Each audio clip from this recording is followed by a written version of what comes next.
நடந்து முடிந்த சட்டமன்ற தேர்தலில் சிவகங்கை மாவட்டம் திருப்பத்தூர் சட்டமன்ற தொகுதியில் திமுக சார்பில் முன்னாள் அமைச்சர் பெரிய கருப்பன் வேட்பாளராக களமிறக்கப்பட்டார். அவரை எதிர்த்து தவேக சார்பில் சீனிவாச சேதுபதி போட்டியிட்டார். வாக்கு எண்ணிக்கையின் போது திமுக வேட்பாளர் பெரிய கருப்பனுக்கும் தவேக வேட்பாளர் சீனிவாச சேதுபதிக்கும் இடையே கடுமையான போட்டி நிலவியது. வாக்கு எண்ணிக்கை இறுதிக்கட்டத்தை எட்டிய போது கடைசி பெட்டியை எண்ணும் நேரத்தில் இயந்திரத்தில் திடீரென கோளாறு ஏற்பட்டதாக தகவல் வெளியானது. இதனால் வாக்கு எண்ணிக்கை தற்காலிகமாக நிறுத்தப்பட்டு அங்கு பரபரப்பு நிலவியது. பின்னர் தொழில்நுட்ப கோளாறு சரி செய்யப்பட்டதை அடுத்து மீண்டும் வாக்கு எண்ணிக்கை தொடங்கப்பட்டது. அதில் திமுக முன்னாள் அமைச்சர் பெரிய கருப்பன் 83,374 வாக்குகள் பெற்றதாகவும் தவேக வேட்பாளர் சீனிவாச சேதுபதி 83,375 வாக்குகள் பெற்றதாகவும் அதிகாரிகள் அறிவித்தனர். இதன் மூலம் ஒரே ஒரு வாக்கு வித்தியாசத்தில் தவேக வேட்பாளர் வெற்றி பெற்றதாக அறிவிக்கப்பட்டது. இதை எதிர்த்து திமுக வேட்பாளரும் முன்னாள் அமைச்சருமான பெரிய கருப்பன் வழக்கு தொடர்ந்திருந்தார். அந்த மனு மீதான வழக்கை விசாரித்த உயர்நீதிமன்ற நீதிபதிகள் எல். விக்டோரியா கௌரி மற்றும்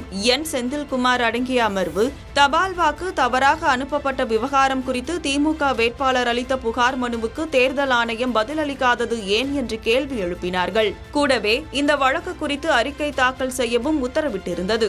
இந்த நிலையில் பெரிய கருப்பன் தாக்கல் செய்த வழக்கு மே 12ஆம் தேதி சென்னை உயர்நீதிமன்றத்தில் மீண்டும் விசாரணைக்கு வந்தது. விசாரணையின் போது திருப்பத்தூர் தொகுதி தவேக எம்எல்ஏவான சீனிவாச சேதுபதி நம்பிக்கை வாக்கெடுப்பில் பங்கேற்க தடை விதித்து சென்னை உயர்நீதிமன்றம் உத்தரவிட்டது. மேலும் வாக்கு எண்ணிக்கை தொடர்பான பதிவுகள், தபால் வாக்குகள் மற்றும் சிசிடிவி காட்சிகளை தாக்கல் செய்ய தேர்தல் ஆணையத்துக்கு நீதிமன்றம் உத்தரவிட்டது. இதையடுத்து தேர்தல் ஆணையம் பதில் அளிக்கவும் உத்தரவிடப்பட்டு இந்த வழக்கு விசாரணை மே 26ஆம் தேதி ஒத்திவைக்கப்பட்டது. நாளைய தினம் தவேக அரசு சட்டப்பேரவையில் தனது பெரும்பான்மையை நிரூபிக்க வேண்டிய கட்டாயம் இருக்கிறது. தவேகவில் 107 எம்எல்ஏக்கள் உள்ளனர். 5 எம்எல்ஏக்களை கொண்ட காங்கிரஸ் கூட்டணியில் இணைந்துள்ளது.